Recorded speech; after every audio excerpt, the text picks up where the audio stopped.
Alain, propos d'un Normand. Le facteur des postes.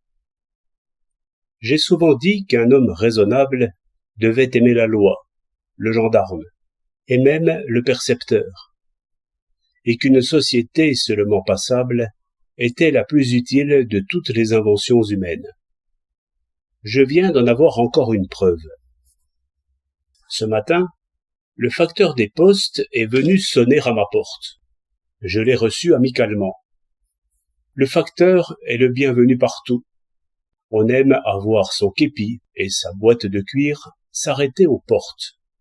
C'est comme s'il tendait d'un lieu à l'autre 1000 liens d'intérêt et d'amitié. Tous les amis qui sont loin m'envoient le facteur en ambassade. Bonjour facteur.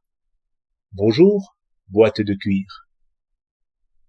Mon facteur m'a porté ses souhaits et un calendrier. Un calendrier, c'est-à-dire un avenir divisé en cases, où je vais pouvoir distribuer mes projets et mes espérances.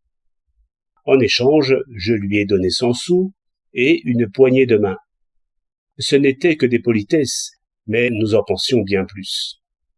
Voici le discours qu'il m'aurait fait si un facteur des postes avait le temps de faire des discours.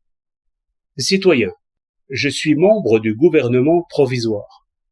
Vous n'ignorez pas que, depuis un certain nombre d'années, des représentants du peuple se sont réunis pour organiser la vie en commun. Ils ont beaucoup à faire, et cela n'avance pas vite. Présentement, ils discutent sur les canons, les obus et les bateaux.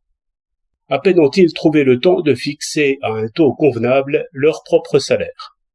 Le reste est en projet et en contre-projet. Or, il faut vivre en attendant. Moi, facteur, membre du gouvernement provisoire et chargé du service des postes, j'ai fidèlement distribué les lettres que vous m'avez confiées et celles qui vous étaient adressées. Vous n'ignorez pas que, dans la période de transition où nous sommes, les dessous que vous payez pour chaque lettre sont employés un peu à tout, excepté à l'entretien de mes chaussures, qui s'usent pourtant à votre service.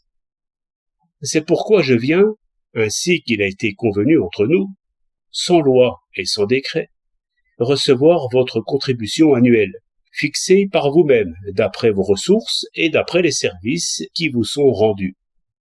Et voici ce que j'aurais répondu au facteur.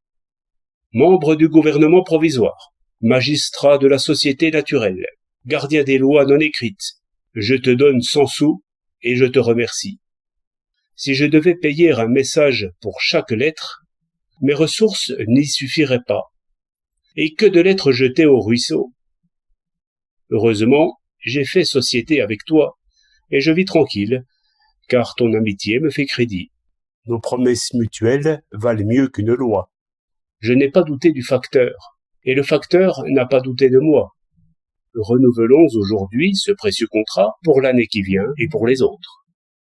Voilà ce que nous nous sommes dit, d'une poignée de main et d'un regard.